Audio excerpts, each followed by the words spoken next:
En el año 9 después de Cristo, 3 legiones romanas completas desaparecieron en una sola tarde. 20.000 hombres tragados por un bosque. No hubo supervivientes suficientes para contar la historia completa. El emperador Augusto, el hombre más poderoso del mundo conocido, se golpeaba la cabeza contra las paredes de mármol de su palacio gritando un solo nombre: Varus. ¿Cómo puede el ejército más profesional, disciplinado y letal de la historia humana ser aniquilado sin dejar rastro? La respuesta comenzó años antes, con una amistad que nunca debió existir. Publio Quintilio Varo nunca imaginó que Germania sería su tumba. Acababa de terminar su mandato como gobernador de Siria, donde había acumulado una fortuna considerable mediante impuestos agresivos y sobornos estratégicos. Era un administrador eficiente, no un general de combate. Sus conexiones familiares con la casa imperial le habían otorgado el mando de 3 de las mejores legiones de Roma, la 17, 18 y 19. 35.000 efectivos contando auxiliares y personal de apoyo. Su misión en Germania parecía simple: consolidar el territorio recién conquistado al este del Rin, establecer infraestructura fiscal romana, transformar tribus bárbaras en contribuyentes obedientes. Lo mismo que había hecho en Siria, lo mismo que Roma había hecho en Galia, Hispania, África. El modelo funcionaba, siempre funcionaba. Pero Germania no era Siria. Los bosques densos tragaban la luz del sol. Los pantanos aparecían sin aviso. Las lluvias caían incesantemente durante meses. Los caminos romanos, que funcionaban magníficamente en el Mediterráneo, se convertían en ríos de lodo al norte de los Alpes. Las tribus germanas no se parecían a ningún enemigo que Roma hubiera enfrentado. No construían ciudades permanentes. No acumulaban riquezas en palacios, no tenían una capital que conquistar, un rey que capturar, un tesoro que saquear. Eran fantasmas que aparecían para atacar y desaparecían en la niebla. Varus no entendía esto, o no quería entenderlo. Si te apasiona descubrir la historia que los libros de texto omitieron, suscríbete ahora y activa la campana. Aquí desenterramos el pasado sin censura. El hombre que destruiría a Varo llevaba 2 nombres. Para los romanos era Arminio, un auxiliar leal que había servido en las legiones, aprendido latín perfectamente, recibido ciudadanía romana. Para su pueblo era Herman, hijo del jefe querusco Segimer, príncipe de una tribu que valoraba la libertad sobre cualquier comodidad que Roma pudiera ofrecer. Tenía 26 años cuando comenzó a planear la emboscada. Había pasado años en Roma, estudiando sus tácticas, memorizando sus debilidades, sonriendo mientras observaba cómo los oficiales romanos despreciaban a los germanos, llamándolos salvajes, incapaces de estrategia compleja. Arminio era la prueba viviente de que Roma se equivocaba.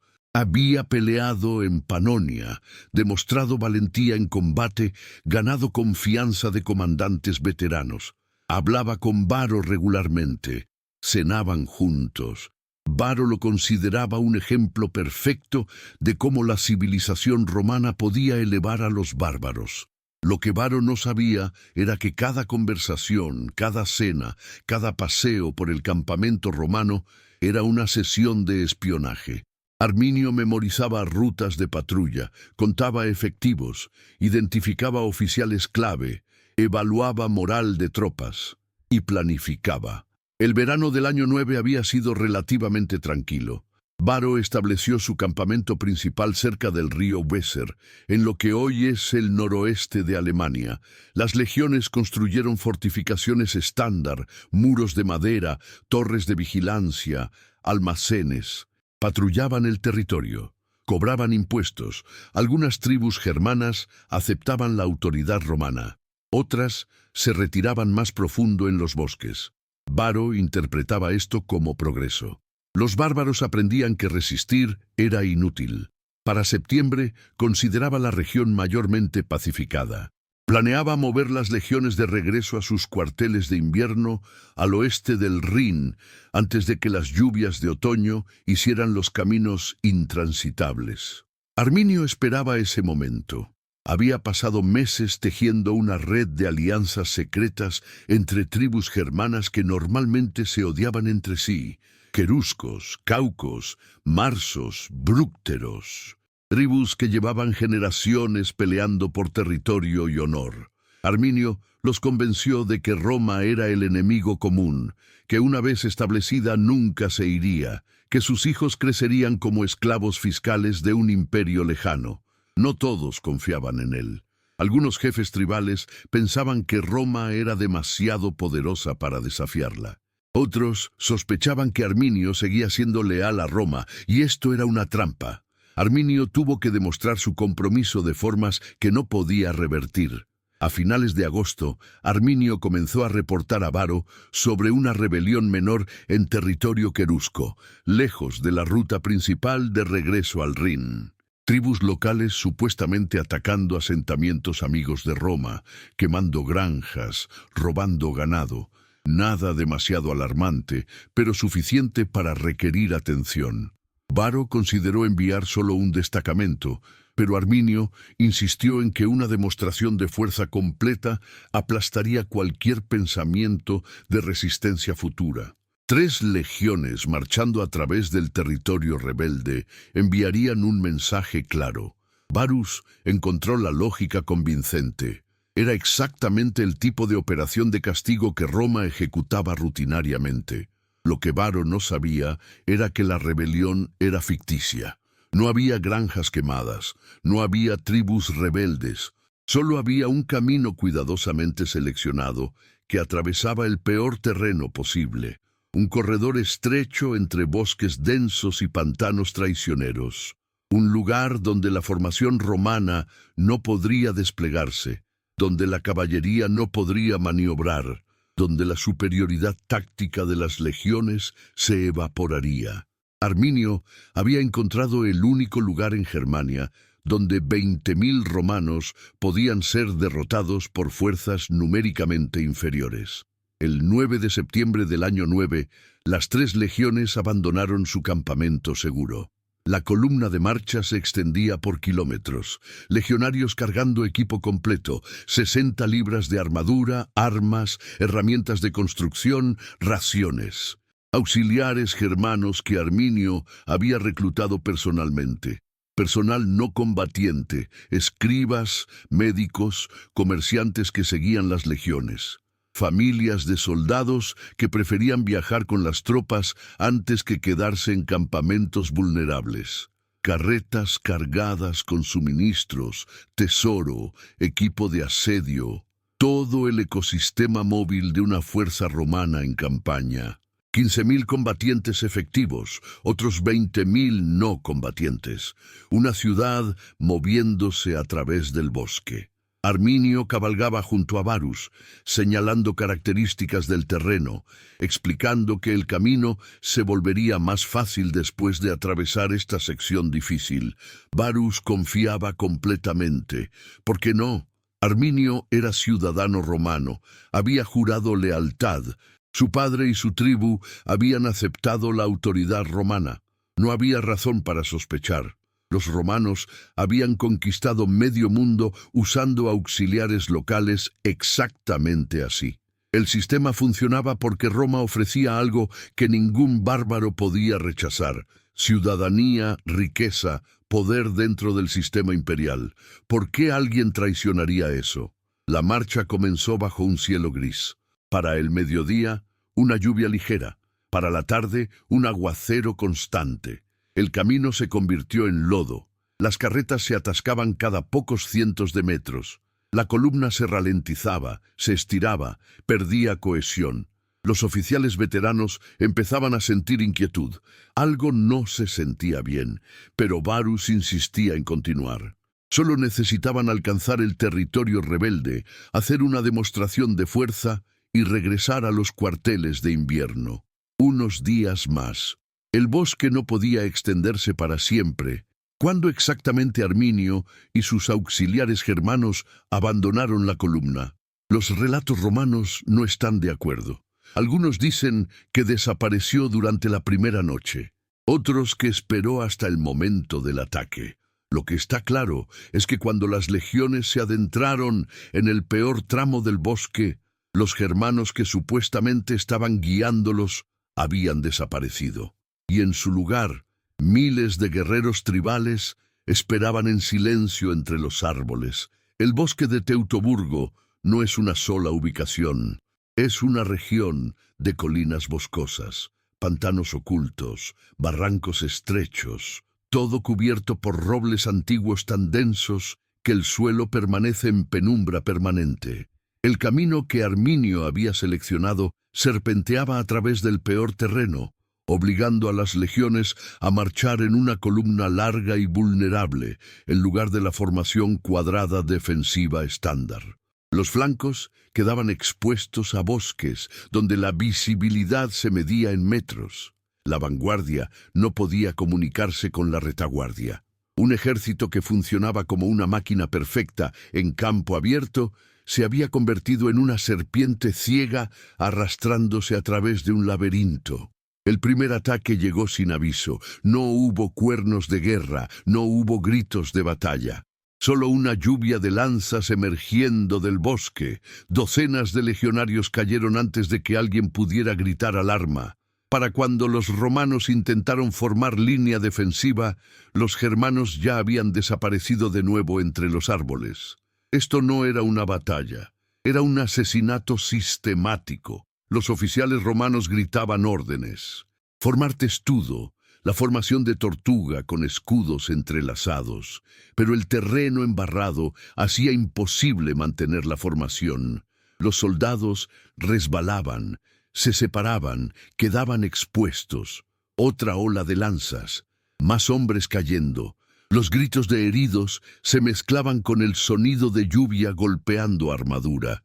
El pánico comenzaba a infectar incluso a los veteranos. Varus todavía no comprendía completamente. Pensaba que era una emboscada oportunista, una tribu rebelde, audaz, atacando la columna. Ordenó a la vanguardia continuar avanzando, establecer un perímetro defensivo en terreno más favorable. Las legiones habían enfrentado emboscadas antes. El procedimiento era estándar.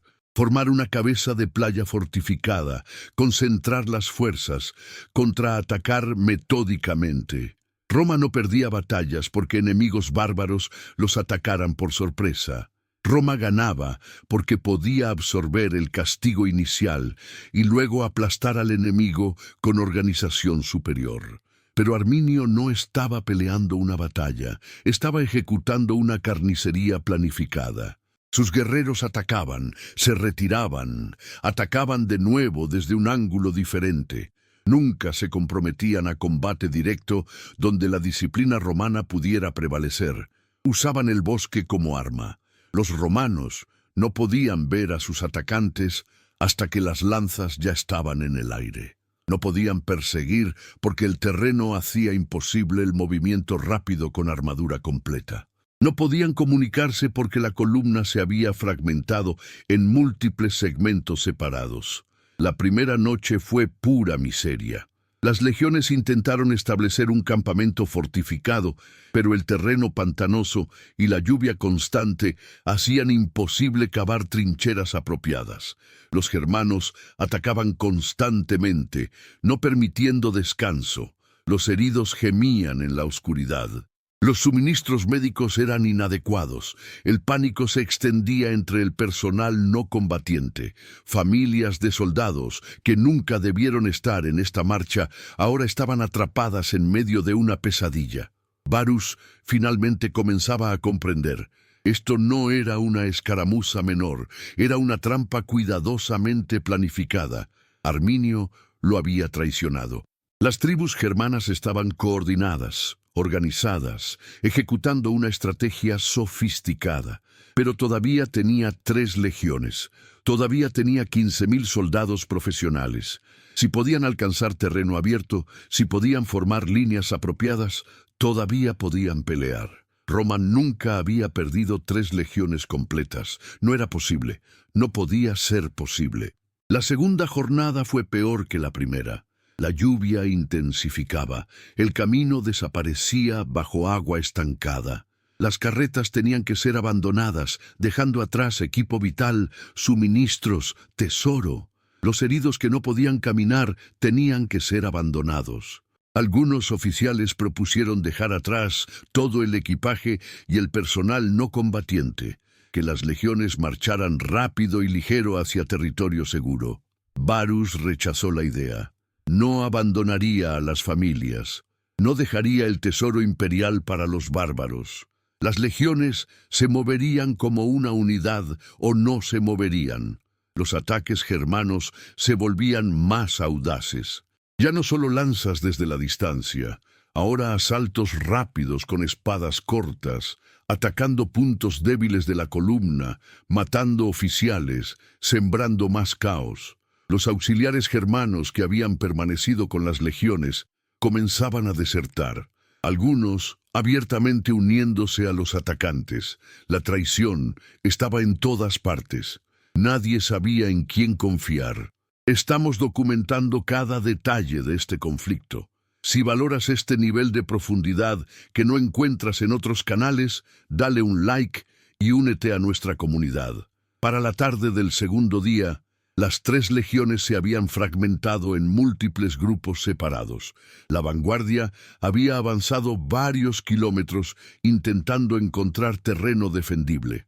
El centro estaba atascado en un pantano particularmente traicionero. La retaguardia había sido casi completamente aislada, rodeada por concentraciones masivas de guerreros germanos. Cada segmento peleaba su propia batalla desesperada. La coordinación había colapsado. Las cadenas de comando estaban rotas. Centuriones tomaban decisiones independientes basadas en información parcial. En algún lugar de ese segundo día, Arminio apareció en un claro visible desde la columna romana. Algunos sobrevivientes después reportaron haberlo visto, todavía usando parte de su equipo romano, gritando en latín perfecto para que los legionarios lo oyeran. Les ofrecía términos de poner armas y serían permitidos regresar al Rin, resistir y serían aniquilados hasta el último hombre. Era una mentira calculada. Arminio no tenía intención de dejar sobrevivientes, pero la oferta causó división entre los romanos. Algunos querían creerlo. Cualquier cosa era mejor que morir en este bosque maldito. Varus rechazó cualquier pensamiento de rendición. Era un patricio romano. Los patricios no se rendían ante bárbaros. Ordenó a las legiones continuar avanzando. Solo necesitaban alcanzar el otro lado del bosque. Solo necesitaban llegar a campo abierto, donde podían formar líneas apropiadas. Entonces la maquinaria romana funcionaría. Entonces aplastarían a estos salvajes como aplastaban a todos los enemigos de Roma. Pero el otro lado del bosque nunca llegaba. Cada colina superada revelaba otro valle denso. Cada claro prometedor terminaba en otro pantano. Era como si el bosque creciera más profundo mientras marchaban, expandiéndose infinitamente en todas direcciones. Los oficiales veteranos sabían la verdad. Estaban perdidos. Arminio los había llevado a un laberinto sin salida, y los depredadores cerraban el círculo. La noche del segundo día fue cuando comenzó la verdadera desintegración. Unidades enteras se amotinaban, rechazando seguir órdenes suicidas. Soldados desertaban individualmente, intentando encontrar salida por su cuenta. Algunos se suicidaban antes que enfrentar otra jornada de marcha. El campamento nocturno era una zona de muerte caótica donde disciplina militar colapsaba en terror animal. Los germanos mantenían presión constante, ataques toda la noche, no permitiendo sueño, erosionando cualquier moral restante. ¿Qué pensaban los legionarios ordinarios mientras yacían en lodo helado, escuchando gritos de camaradas siendo arrastrados a la oscuridad? Habían firmado para servir 25 años. expectativa de ciudadanía al final, pensión garantizada, respeto como veteranos. Habían marchado miles de kilómetros, desde Hispania hasta Siria, desde Britania hasta África. Habían construido carreteras, puentes, acueductos, habían traído civilización a tierras bárbaras, y ahora morirían en un pantano anónimo, sus cuerpos alimentando cuervos germanos, sus nombres olvidados. Roma ni siquiera sabría exactamente dónde habían caído. El tercer día amaneció con niebla densa, visibilidad reducida a metros. Los germanos usaban la niebla como cobertura, apareciendo como fantasmas, matando, desapareciendo antes que respuesta romana pudiera organizarse. Varus intentó reagrupar los fragmentos restantes de las legiones en una posición defensiva final. Una colina boscosa, no ideal, pero mejor que morir en el pantano. Ordenó construcción de fortificaciones improvisadas. Los soldados trabajaban mecánicamente, cavando trincheras en suelo blando, levantando empalizadas con árboles cortados apresuradamente. Pero Arminio no les daría tiempo para prepararse. Los ataques intensificaban. Miles de guerreros germanos emergiendo del bosque en oleadas coordinadas. Ya no ataques de hostigamiento. Asaltos frontales destinados a romper las líneas romanas mediante peso de números. Los legionarios peleaban con desesperación de hombres condenados. Cada centímetro de terreno costaba sangre. Cadáveres se apilaban formando barricadas improvisadas. Varus, herido múltiples veces, finalmente comprendió que no había escape. Las 3 legiones iban a ser destruidas. Su nombre sería sinónimo de desastre en la historia romana. Augusto lo maldeciría por generaciones. En lugar de enfrentar la humillación de captura, Varus eligió la salida tradicional romana. Se arrojó sobre su propia espada. Algunos de sus oficiales de mayor rango lo siguieron. Otros intentaron abrirse paso a través de las líneas germanas en un último intento suicida de alcanzar el Rin. La batalla final duró horas. Los romanos peleaban en círculos cada vez más pequeños, rodeados por todos lados, sin munición, sin esperanza. Algunos legionarios arrojaban sus armas y suplicaban misericordia. Recibían muerte rápida si tenían suerte, tortura lenta si no. Los germanos tenían cuentas que saldar. Años de ocupación romana, impuestos humillantes, oficiales arrogantes tratándolos como animales. Ahora era tiempo de venganza. Para el atardecer del tercer día, 3 legiones romanas habían dejado de existir. 15.000 soldados profesionales muertos o capturados. Los capturados enfrentaban destinos variados. Oficiales de alto rango eran reservados para sacrificios rituales a los dioses germanos. Centuriones eran crucificados en árboles como advertencia. Soldados ordinarios eran esclavizados o simplemente ejecutados. Las familias y personal no combatiente sufrían peor. Roma nunca recuperó más de un puñado de sobrevivientes. Las águilas legionarias, los estandartes sagrados que representaban el honor de cada legión, fueron capturadas y exhibidas como trofeos. Para Roma, esto era peor que la muerte de los hombres. Las águilas eran símbolos religiosos, tocadas por los dioses, intocables por enemigos. Perder un águila era vergüenza suprema. Varus había perdido 3. Arminio emergió del bosque transformado. Ya no era el auxiliar romano sonriente, era el libertador de Germania, el hombre que había destruido las legiones invencibles. Tribus que dudaban ahora lo seguían. Su victoria probaba que Roma podía ser derrotada, no con asaltos frontales suicidas, no igualando su organización, sino usando el terreno, la paciencia, el conocimiento íntimo del territorio. Arminio había estudiado las debilidades romanas durante años. Ahora las había explotado perfectamente. Las noticias llegaron a Roma semanas después, mensajeros corriendo a máxima velocidad, cambiando caballos en cada estación. Cuando Augusto recibió el reporte, tenía 72 años, cerca del final de su vida. Había construido un imperio que se extendía desde Britania hasta Egipto. Había transformado Roma de república corrupta en máquina imperial eficiente, y ahora, en su vejez, un bárbaro germano había destruido 3 de sus mejores legiones en un solo golpe. Los historiadores romanos describen a Augusto golpeándose la cabeza contra las paredes del palacio, gritando «Quintilibare, legiones rede! Varus, devuélveme mis legiones». La frase se convirtió en símbolo de desastre irreversible. Augusto ordenó que las legiones 17, 18 y 19 nunca fueran reconstituidas. Sus números serían retirados del registro militar para siempre, monumento permanente a la vergüenza. Roma respondió con cautela paranoica. Todas las tribus germanas dentro del imperio fueron desarmadas. Ciudadanos germanos en Roma fueron expulsados o ejecutados bajo sospecha de conspiración. La frontera fue retraída permanentemente al río Rin. Los planes de conquistar Germania hasta el río Elba fueron abandonados.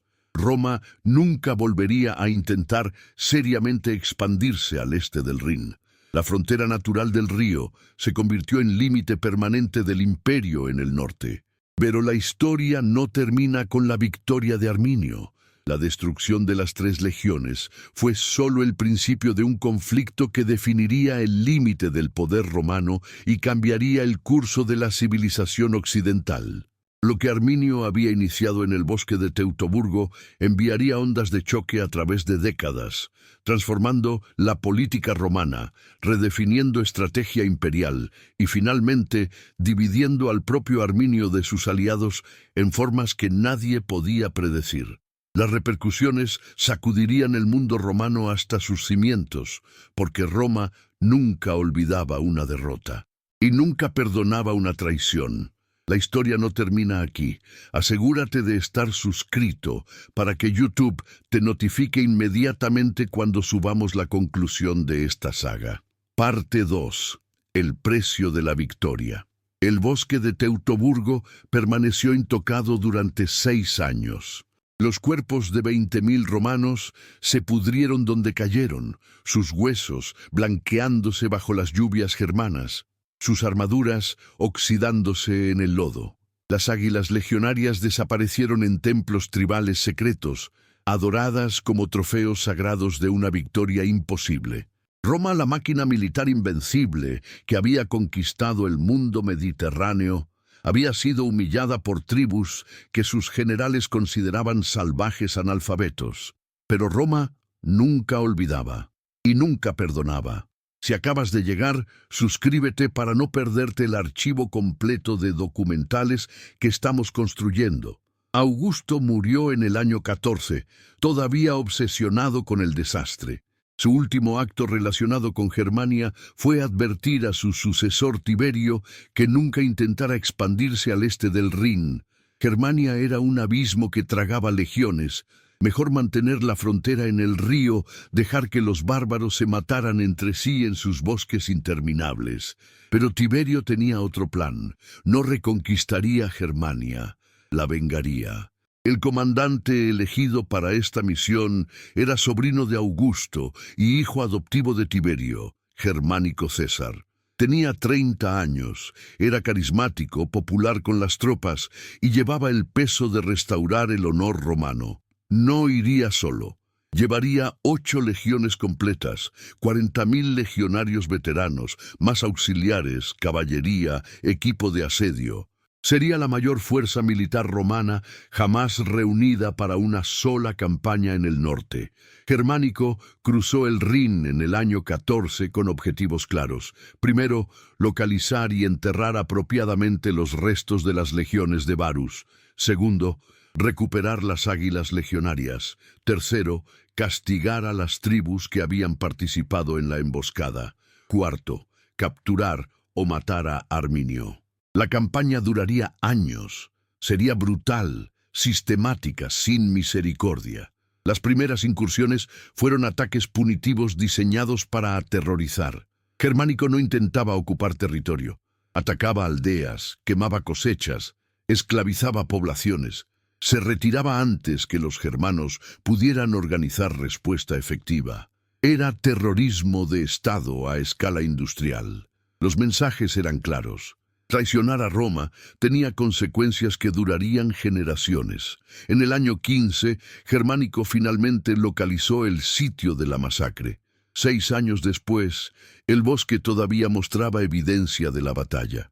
Fragmentos de armadura colgando de árboles, cráneos humanos clavados en troncos como advertencias, altares improvisados donde los germanos habían sacrificado oficiales romanos capturados. El lugar era un cementerio sin marcar que se extendía por kilómetros. Germánico ordenó a sus tropas enterrar todos los restos que pudieran encontrar. Tomó días. Los soldados trabajaban en silencio, conscientes de que estos huesos podían haber sido sus camaradas si hubieran servido en las legiones de Varus. La ceremonia de entierro fue solemne. Germánico pronunció elogios fúnebres para hombres cuyos nombres nunca conocería. Prometió venganza. Los soldados juraron que las águilas serían recuperadas. Los germanos pagarían por cada gota de sangre romana derramada en este bosque maldito. Era propaganda efectiva, convirtiendo derrota humillante en promesa de retribución sagrada. Pero recuperar las águilas requeriría derrotar a Arminio en batalla directa. Y Arminio había pasado 6 años preparándose para exactamente esta eventualidad. Sabía que Roma vendría. Sabía que traerían fuerza abrumadora. No podía repetir la táctica de Teutoburgo. Germánico era demasiado cauteloso para caer en emboscada similar. Arminio necesitaba unir las tribus germanas en coalición permanente, capaz de enfrentar legiones romanas en batalla campal. Eso resultó ser imposible. Las tribus germanas que habían luchado juntas contra Varus volvían a sus antiguas rivalidades. Queruscos peleaban con marsos por derechos de pastoreo. Caucos atacaban brúcteros por insultos tribales que databan de generaciones. Arminio pasaba más tiempo mediando disputas internas que preparándose para Roma. Su prestigio después de Teutoburgo le daba autoridad, pero no poder absoluto. Los jefes tribales lo seguían cuando convenía a sus intereses. Cuando no, lo ignoraban. Además, no todos los germanos odiaban a Roma. Algunas tribus prosperaban comerciando con el imperio. Otras habían desarrollado dependencia de bienes romanos, vino, armas metálicas de calidad, textiles finos. Arminio descubrió que su mayor enemigo no era Germánico, sino la fragmentación inherente de la sociedad germana. Roma ofrecía orden, riqueza, acceso a un mundo más grande. Arminio ofrecía libertad y pobreza en bosques fríos. Para muchos germanos, especialmente los más jóvenes, Roma era más atractiva. En el año 16, Germánico forzó la batalla que Arminio había querido evitar. 2 ejércitos se enfrentaron cerca del río Weser, no lejos del lugar donde Varus había establecido su campamento original. Germánico había elegido terreno cuidadosamente. Campo abierto donde sus legiones podían desplegar formación completa, caballería podía maniobrar, superioridad organizacional romana podía dominar. Arminio no tenía elección, excepto pelear o parecer cobarde ante sus guerreros. La batalla fue carnicería predecible. Las formaciones romanas avanzaron como máquinas de matar perfectas. Los guerreros germanos pelearon con valentía suicida, pero sin coordinación efectiva. Cada vez que intentaban romper las líneas romanas, la disciplina legionaria los rechazaba. La caballería romana envolvía los flancos. Los auxiliares arqueros disparaban sin parar. Para el final del día, miles de germanos yacían muertos. Arminio sobrevivió, pero había sido herido gravemente. Su ejército tribal se desintegró, cada grupo retirándose independientemente sin coordinación. Germánico declaró victoria total. Recuperó una de las águilas perdidas, descubierta en un templo tribal. Era triunfo propagandístico mayor. Roma había vengado parcialmente Teutoburgo, pero Germánico sabía la verdad. Había ganado una batalla, no la guerra. Arminio seguía vivo. Las tribus germanas seguían independientes. Ocupar Germania requeriría décadas de campaña constante y gasto insostenible. Tiberio, preocupado por costos y estabilidad interna del imperio, ordenó a Germánico regresar a Roma. Las dos águilas restantes fueron recuperadas en expediciones posteriores durante años siguientes, cada una un golpe propagandístico celebrado como si Germania hubiera sido reconquistada. Pero la realidad era diferente. Roma había abandonado cualquier plan serio de expansión al este del Rin. La frontera permanecería en el río permanentemente. Arminio, aunque derrotado en batalla campal, había logrado su objetivo estratégico, mantener Germania libre de ocupación romana permanente. Pero la victoria de Arminio contenía semillas de su propia destrucción. El prestigio que había ganado destruyendo las legiones de Varus lo había elevado por encima de otros jefes tribales. Algunos lo veían como libertador, otros como tirano potencial. Arminio comenzó a hablar de unir todas las tribus germanas bajo un solo liderazgo, su liderazgo. Los jefes más conservadores veían esto como traición a la tradición tribal de autonomía descentralizada. Su propio suegro, Segestes, había sido pro-romano desde el principio. Segestes había advertido a Varus sobre la conspiración de Arminio antes de Teutoburgo, pero Varus no había escuchado. Ahora, Segestes buscaba activamente alianza con Roma contra su propio yerno. Ofrecía información sobre movimientos de Arminio, debilidades en coaliciones tribales, cualquier cosa que pudiera debilitar al hombre que había rechazado la civilización romana. El conflicto se volvió personal. En el año 15, cuando Germánico capturó a la esposa de Arminio, Tusnelda, que estaba embarazada. Segestes la había entregado a los romanos. Para Arminio esto era traición imperdonable. Su hijo nacería en cautiverio romano, criado como romano, probablemente entrenado como gladiador para entretener a las masas que habían aplaudido la destrucción de las legiones de su padre. La herida era más profunda que cualquier derrota militar. Las tribus germanas, viendo conflicto interno escalando, comenzaron a tomar lados. Algunos apoyaban a Arminio como símbolo de resistencia. Otros se aliaban con Segestes y por extensión con Roma. La coalición que había destruido 3 legiones se fragmentaba en guerra civil, exactamente lo que Roma esperaba. Divide y vencerás era doctrina imperial probada. Dejar que los bárbaros se mataran entre sí era más eficiente que enviar legiones. En el año 19, solo 10 años después de su triunfo en Teutoburgo, Arminio fue asesinado, no por romanos, por miembros de su propia tribu que lo veían como amenaza a la libertad germana que supuestamente defendía. La ironía era perfecta. El hombre que había destruido las legiones romanas para preservar la independencia germana fue eliminado por germanos que temían que estuviera construyendo una monarquía centralizada al estilo romano. Los historiadores romanos, escribiendo décadas después, interpretaron la muerte de Arminio como justicia divina. Tácito, el gran historiador romano, escribió sobre Arminio con respeto extraño para enemigo bárbaro. Lo llamó liberador de Germania sin duda, que desafió a Roma no en sus inicios, sino en el pico de su poder.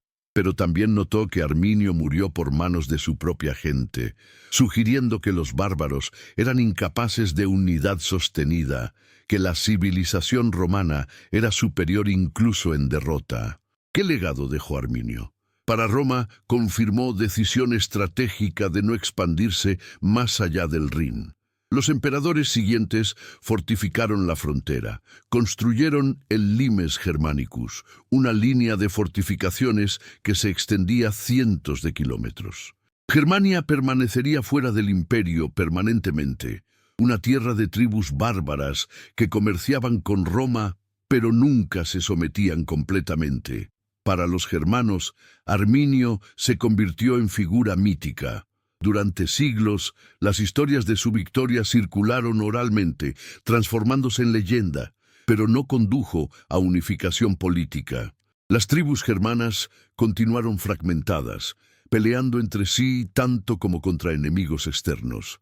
Solo 1500 años después, nacionalistas alemanes redescubrirían a Arminio, renombrándolo Hermann y construyéndolo como símbolo proto-alemán de resistencia contra ocupación extranjera. El desastre de Teutoburgo tuvo consecuencias que resonaron mucho más allá de Germania. Redefinió los límites del Imperio Romano. Augusto había soñado con fronteras en el Elba, quizás, eventualmente el Vístula. Germania conquistada podría haber duplicado el territorio romano en el norte, agregando millones de súbditos y recursos incalculables. En su lugar, Roma aceptó el Rin como frontera permanente, línea que sobreviviría 500 años hasta el colapso del Imperio Occidental. Militarmente, Teutoburgo enseñó a Roma humildad. Las legiones no eran invencibles. Comandantes incompetentes podían destruir fuerzas enteras mediante arrogancia y mal juicio. La confianza ciega en auxiliares locales podía ser fatal.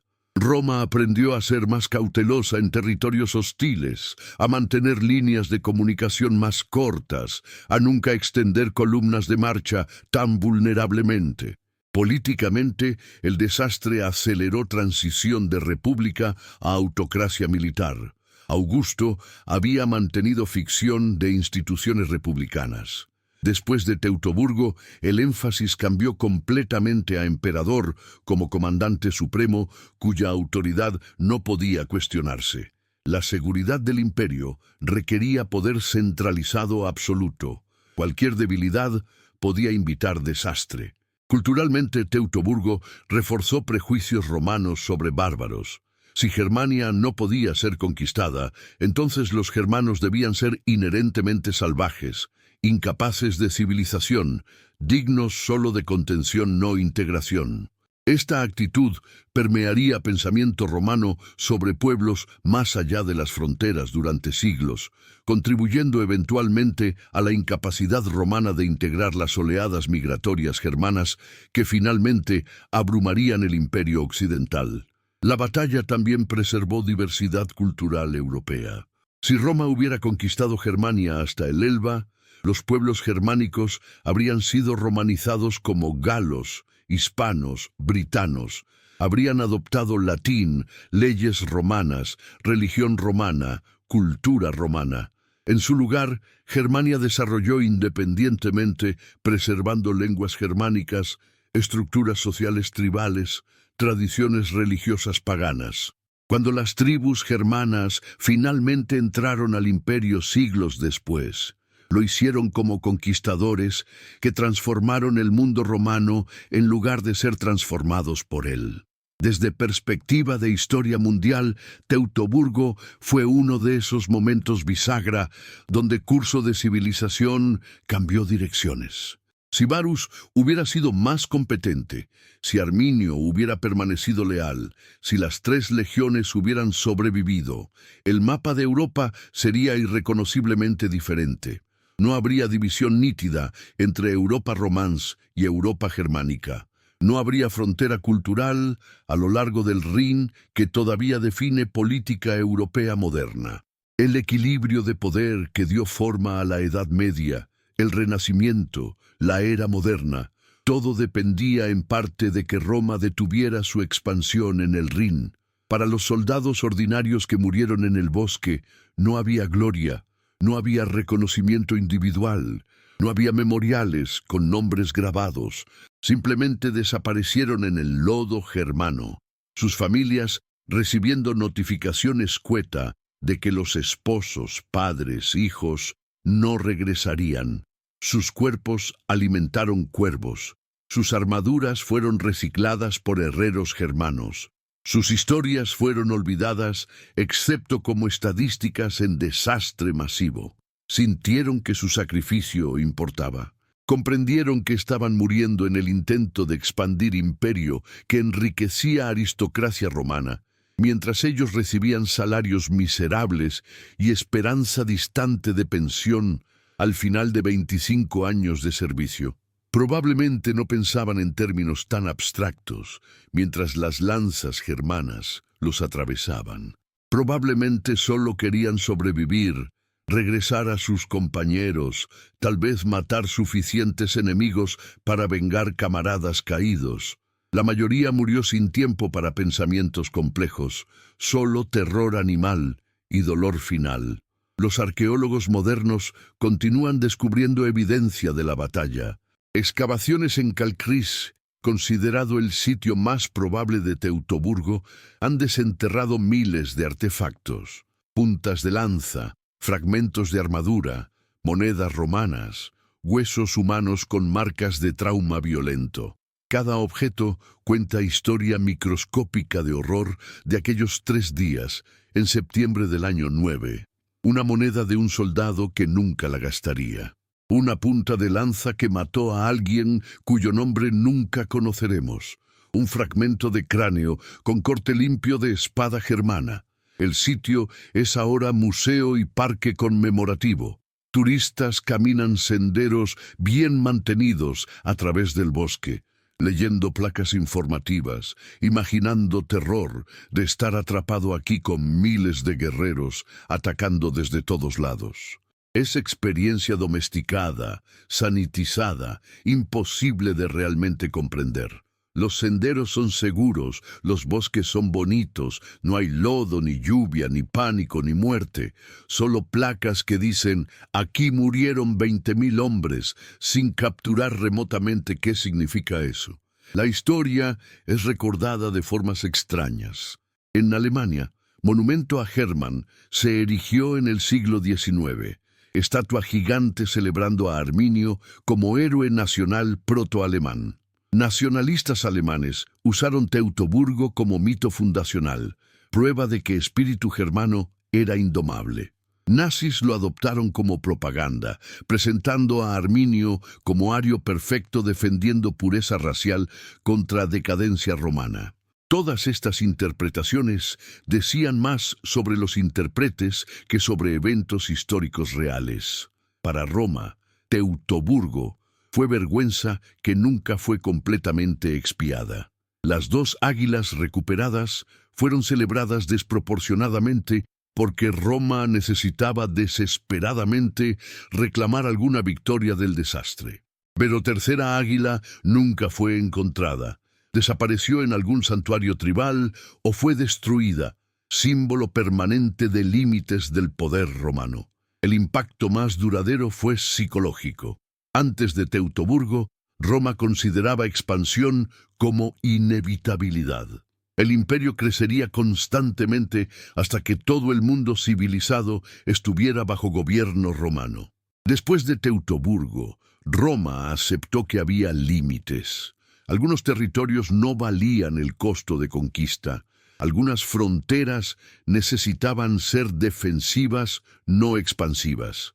Esta mentalidad defensiva eventualmente caracterizaría Imperio tardío, cuando Roma pasó más tiempo defendiendo fronteras existentes que expandiéndose en nuevos territorios.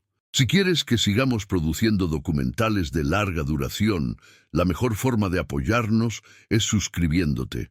Comenta qué otra historia olvidada deberíamos investigar. ¿Podría Varus haber evitado el desastre? Absolutamente. Señales de advertencia eran obvias en retrospectiva. Segestes había advertido sobre conspiración de Arminio. Oficiales veteranos expresaron inquietud sobre el camino elegido. La rebelión reportada nunca fue verificada independientemente.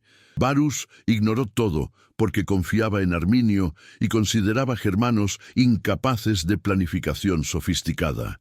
Su arrogancia mató 20.000 hombres. ¿Podría Arminio haber preservado su coalición tribal después de la victoria? Probablemente no. La fragmentación tribal germana era característica estructural de su sociedad, no defecto corregible mediante voluntad individual. Arminio intentó crear autoridad centralizada, exactamente lo que los germanos rechazaban como tiranía. Su muerte fue casi inevitable una vez que intentó transformar victoria militar en poder político permanente. ¿Importó Teutoburgo realmente en el largo plazo? Eso depende de escala temporal. A corto plazo, fue desastre militar masivo que detuvo expansión romana. A medio plazo, definió frontera permanente entre mundo romano y mundo germano. A largo plazo, preservó distinción cultural que influyó desarrollo europeo durante milenios. Si esto es importante, depende de qué alternativas históricas uno considere posibles. Lo que está claro es que 20.000 hombres murieron horriblemente en 3 días de septiembre. Sus cuerpos podridos alimentaron bosques germanos. Sus familias lloraron pérdidas que nunca entenderían completamente. Y Roma aprendió que incluso el imperio más poderoso tenía límites. Todo porque un comandante confió en el hombre equivocado y un príncipe tribal decidió que la libertad valía más que la riqueza. El bosque de Teutoburgo permanece. Los árboles que presenciaron la masacre murieron hace siglos, reemplazados por generaciones posteriores. El terreno ha cambiado, modificado por agricultura, desarrollo, modernidad. Pero algo del lugar persiste en memoria colectiva. Visitantes reportan inquietud caminando senderos, sensación de que el pasado todavía está presente de alguna manera, que los fantasmas de 3 legiones todavía vagan entre las sombras. Es solo imaginación, por supuesto. Los muertos están realmente muertos, sus conciencias disueltas hace 2000 años, pero las historias persisten. Porque en cierto sentido Varus, Arminio, los legionarios perdidos, los guerreros germanos, todos todavía están vivos mientras recordemos lo que sucedió aquí. Mientras contemos la historia de la traición perfecta, la emboscada imposible, el día que Roma descubrió que no era invencible. Y en ese bosque, bajo 2000 años de historia acumulada, todavía yacen fragmentos de armaduras romanas, oxidados en polvo, pero recordándonos que incluso los imperios más grandes encuentran finalmente su límite.